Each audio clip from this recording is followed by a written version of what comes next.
زبیر کی پریشانی۔ معلم صاحب نے کمرہ جماعت میں آتے ہی طلباء کو پہاڑ کی ڈرائنگ کرنے کا کہا اور جماعت میں گھومتے پھرتے بچوں کی کارکردگی کا جائزہ لینے لگے۔ ارسلان کاپی پر نہایت مہارت سے لائنیں کھینچ رہا تھا۔ اس کی ڈرائنگ واضح اور خوبصورت تھی۔ ارسلان کے ساتھ بیٹھے زبیر کی ڈرائنگ واجبی سی تھی۔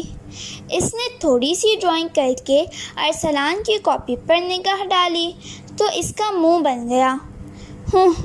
یہ اتنی اچھی تصویر کیسے بنا لیتا ہے؟ کاش اس کی پینسل کی نوک ٹوٹ جائے۔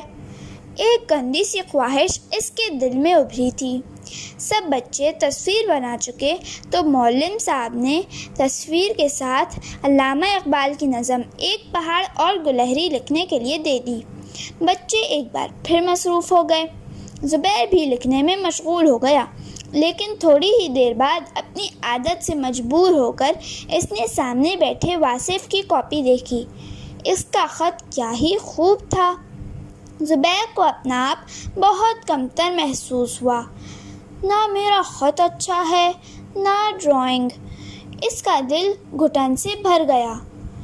کیا ہی اچھا ہو کہ ارسلان اور واصف کی پینسلیں گم ہو جائیں۔ عجیب و غریب خیالات اس کے دماغ میں چل رہے تھے۔ خیالات کے تابع چہرے کے نقوش بھی بگڑ رہے تھے۔ اب بچے یہ نظم خوبصورت ادائیگی اور تلفظ سے پڑھ کر سنائیں گے۔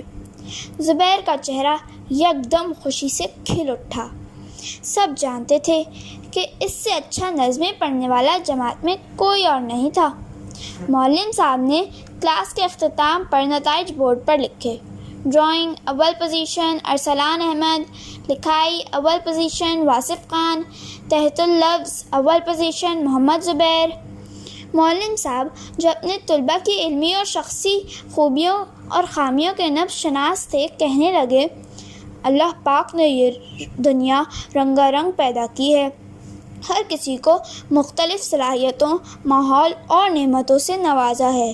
جب ہم اپنی اپنی صلاحیتوں پر غور کرتے ہیں اور ان کو نکھارتے ہیں تو بہت سے مسائل سے بچے رہتے ہیں، لیکن جیسے ہی ہم دوسروں سے اپنا موازنہ کرتے ہیں اور ان کو کہیں اپنے سے اچھا دیکھ کر دل کی تنگی کا شکار ہوتے ہیں تو حسد کی اختلافی بیماری جنم لیتی ہے اور یہ ہماری اور جس سے ہم حسد کرنے لگتے ہیں اس کی صحت اور دنیا اور آخرت کی خوشیاں برباد کرنے کا سبب بنتی ہیں۔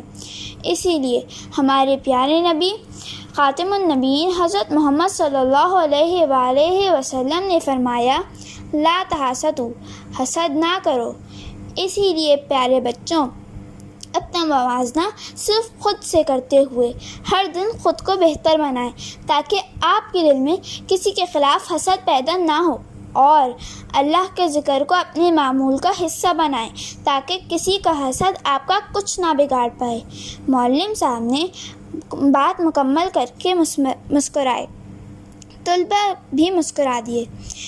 زبیر نے لا تحاسدوا کی حدیث کو جان کر خوش ہونے کا راز پا لیا تھا۔